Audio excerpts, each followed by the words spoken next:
اگر آپ نے اب تک ہمارے چینل کو سبسکرائب نہیں کیا تو پلیز سبسکرائب کریں اور بیل آئیکن کو ضرور پریس کریں۔ براڈر ویو میں ہم کئی بار چین اور انڈیا کے خراب ریلیشنز اور اس کے بنگلہ دیش پہ ممکنہ اثرات پر بات کرتے رہے ہیں۔ حقائق سے بے خبر کچھ لوگ یہ آرگیو کرتے رہتے ہیں کہ یہ ٹاپک بار بار کیوں ڈسکس ہو رہا ہے بھائی؟ ان کو شاید ان حالات کا اندازہ ہی نہیں ہے جو کہ آج سے 2 سال میکسیمم 3 سال کے بعد ڈیولپ ہونے جا رہے ہیں۔ یہ سارے حضرات صبح صبح ندی کے کنارے بیٹھ کر تتلیوں کے رنگ اور چڑیوں کی چہچہاٹ میں یہ سمجھ رہے ہوتے ہیں کہ دنیا تو بہت ہی پیسفل ہے اور ایسے ہی رہے گی ہمیشہ۔ حقائق سے بے خبر ان لوگوں کو سچویشن کا ادراک ہی نہیں ہے کہ ان کے ارد گرد دراصل ہو کیا رہا ہے، کس قدر خوفناک قسم کی ڈیولپمنٹس ہو رہی ہیں، اور ہم انہی ڈیولپمنٹس کو آپ کے ساتھ شیئر کر رہے ہوتے ہیں۔ ایسے افراد روز جب نیوز پیپر پڑھتے ہیں تو اس میں سپورٹس اور فیشن کے پیجز پڑھ کر اور فوریکس ریٹ دیکھ کر اپنے دماغ میں یہ خیال بٹھانے کی کوشش کرتے ہیں کہ بھائی سب اچھا ہے، بہت اچھا چل رہا ہے۔ جب اپریل میں انڈیا کے اندر چین گھس کے آ گیا تھا تو کیا اس سے پہلے آپ کو سب ٹھیک ہے کی خبریں سننے کو نہیں مل رہی تھی؟ لیکن پھر اچانک سے یہ کیا ہو گیا تھا؟ انڈیا نے اپنی خراب ملٹری پوزیشن کو دیکھتے ہوئے چین کو ریسپونڈ نہیں کیا۔ اگر انڈیا اس وقت ریسپونڈ کر دیتا اپنا 1000 اسکوائر کلومیٹر کا علاقہ چھین جانے کے بعد، تو کیا چین اور انڈیا کی جنگ طے نہیں تھی اس وقت؟ اگر نریندر مودی صاحب یہ جھوٹ بول کر جان نہ چھڑاتے کہ ہمارے علاقے میں کوئی نہیں گھس کے آیا، اور ان کی جگہ حقیقت کو تسلیم کرنے والا کوئی بندہ اگر انڈیا کا پرائم منسٹر ہوتا، تو یقیناً انڈیا اور چین کی جنگ شروع ہو چکی ہوتی۔ لیکن مودی صاحب جیسے جو رائٹ ونگ الٹرا نیشنلسٹ حکمران ہوتے ہیں، ان کے لیے حقائق کو تسلیم کرنا آسان نہیں ہوتا، کیونکہ یہ ان کے ووٹ بینک کو ڈیمیج کر رہا ہوتا ہے، اور ان کے لوگ یہ تسلیم کرنے کو تیار نہیں ہوتے کہ وہ کبھی ہار بھی سکتے ہیں۔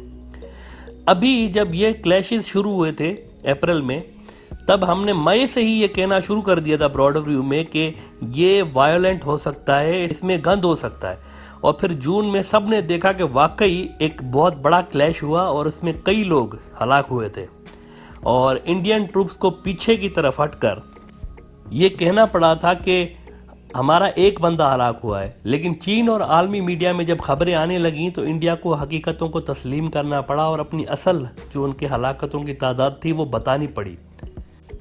تب سے لے کر ایک ٹینس قسم کا ماحول بنا ہوا ہے، ایک ٹینس قسم کی سچویشن بنی ہوئی ہے، اور کئی علاقوں میں چینی اور انڈین فوجیں محض 500 میٹر کی دوری پر کھڑی ہیں، صرف 500 میٹر۔ جب فوجیں اتنی قریب ہوں تو کبھی بھی کلیش ہو سکتا ہے۔ البتہ جو اصل گیم شروع ہونے جا رہا ہے وہ 2023-2022 سے شروع ہو سکتا ہے۔ یہ نئے قسم کی جنگ ہوگی۔ چین دنیا کو نئے قسم کی جنگ دکھا سکتا ہے۔ دیکھیں، کچھ دن پہلے تائیوان کا F-16 جہاز اچانک غائب ہو گیا تھا، اور کسی کو نہیں پتا کہ کیسے غائب ہوا اور کہاں غائب ہو گیا۔ انڈیا اور پاکستان کی جب جھڑپ ہوئی تھی گزشتہ سال فروری میں، تو 26 فروری کو انڈیا نے پے لوڈ پاکستان کے اندر آ کے اور جنگل میں گرا کر چلے گئے تھے، لیکن ریسپونڈ جب پاکستان نے کیا تو ایک تو انڈیا کے جہاز کو اپنے ایریا کے اندر ایک جہاز کو لا کر وہاں پر گرایا ہے، دوسرا کشمیر کے اندر گرایا ہے، لیکن اس کے ساتھ ایک اور بھی چیز ہوئی ہے کہ انڈیا نے اپنا ہی ہیلی کاپٹر پاکستانی سمجھ کر گرا ڈالا تھا، اور ابھی تک انڈین فورسز یہ سمجھنے سے قاصر ہیں کہ یہ ہوا کیسے تھا، یعنی ان کا جہاز کیسے ریڈار میں پاکستانی جہاز شو ہو گیا تھا۔ قاسم سلیمانی جیسا اہم جو کمانڈر تھا، جب یہ شہید ہوئے تو اس کے بعد ایران نے اپنا ہی ایک جہاز امریکی فائٹر جیٹ سمجھ کر گرا دیا تھا، اور ابھی تک یہ معلوم نہیں ہو سکا کہ یہ ہوا کیسے تھا۔ یہ وہ جنگیں ہیں، یہ وہ چیزیں ہیں جو کہ مستقبل میں ہونے جا رہی ہیں۔ یہ مستقبل کی جنگیں ہیں جہاں انسانوں سے زیادہ مشینیں اور ٹیکنالوجی کا اہم رول ہوگا۔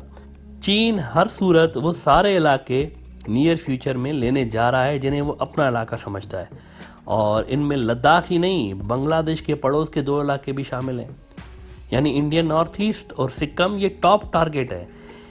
ایسے میں آپ ذرا یہ بتائیں کہ یہ جو حضرات سمجھتے ہیں کہ اس پہ بات نہیں ہونی چاہیے، تو آپ ذرا یہ بتائیں کہ لداخ کی طرح اگر چین یہاں پہ بھی آ کے بیٹھ جائے، تب کیا آپ واقعی صبح صبح ندی کے کنارے بیٹھ کر اسپورٹس اور فیشن کی خبریں پڑھیں گے نیوز پیپر میں؟ دیکھیں بھائی جان، بنگلہ دیش کے جو 0 پوائنٹ ہے وہاں سے لے کر جو سکم کا جو سکم جو کہ بیٹل فیلڈ بننے جا رہا ہے، اس کا ڈسٹنس کتنا ہے؟ صرف اور صرف 152 کلومیٹر۔ آپ کے گھر سے 152 کلومیٹر دور اگر مار کٹائی ہو رہی ہو تو کیا آپ کا خیال ہے کہ اس کا اثر کوئی نہیں پڑے گا بنگلہ دیش کے اوپر؟ اسی لیے ہم کہتے ہیں کہ چین اور انڈیا کے بیچ جو لڑائی ہے اس کا سب سے زیادہ اثر پاکستان کے بعد بنگلہ دیش پہ ہی آنا ہے لازمی طور پر، کیونکہ ان متنازع علاقوں اور بنگلہ دیش کے بیچ کوئی زیادہ ڈسٹنس نہیں ہے، کوئی فاصلہ زیادہ نہیں ہے، یہ قریب میں ہے، بارڈر بھی لگتے ہیں ان کے آپس میں۔ افغانستان میں جنگ ہوئی تو پاکستان کس قدر متاثر ہوا، کیونکہ پڑوس میں جنگ ہو رہی تھی۔ اسی طرح اگر سکم یا نارتھ ایسٹ میں جب یہ جنگ شروع ہوگی تو بنگلہ دیش اس کے اثرات سے کیسے محفوظ رکھ سکتا ہے اگر اس کے پاس کوئی شروع میں ہی کوئی پلاننگ نہ کی جائے، کوئی اسٹریٹجی نہ بنائی جائے۔ اسپورٹس اور فیشن کی نیوز میں جو حضرات سب سے اہم نیوز مس کر گئے ہیں وہ یہ ہے کہ چین سکم کے اوپر بھی ابھی آ چکا ہے۔ جب ساری دنیا لداخ اور ہمارے کچھ پیارے دوست، انڈیا ہمارا بہت اچھا دوست ہے، کہ خوبصورت نظریے میں مگن تھے، تب چین نے خاموشی کے ساتھ آ کر یبی کے علاقے میں ایڈیشنل فوج لگا دی ہے۔ اروناچل پردیش کا جو ایک علاقہ ہے بملا، اس علاقے پہ بھی ایڈیشنل ٹروپس ڈپلوائے ہو چکے ہیں۔ اور یہ یاد رہے کہ بملا وہ جگہ ہے جہاں پر انڈیا اور چین کا بارڈر ملتا ہے ایک دوسرے کے ساتھ۔ بنگلہ دیش کا جو پڑوسی علاقہ ہے اروناچل پردیش، یہ لداخ کی طرح ہی ہیٹ اپ ہونے جا رہا ہے۔ اس کے علاوہ انڈین ریاست سکم، جس پہ 1975 میں انڈیا نے قبضہ کیا تھا، اس سے صرف اور صرف 27 کلومیٹر دور، یعنی آپ اگر سکم سے بائک پر بھی بیٹھ کے جائیں تو 20 منٹ میں اس جگہ پہنچ جائیں گے جہاں پر اب چین نے کمیونیکیشن ٹاور بنا دیا ہوا ہے۔ چینگ موک کے مقام پہ چین نے یہ کمیونیکیشن ٹاور بنایا ہوا ہے انڈیا کے بارڈر سے صرف اور صرف 27 کلومیٹر دور سکم میں۔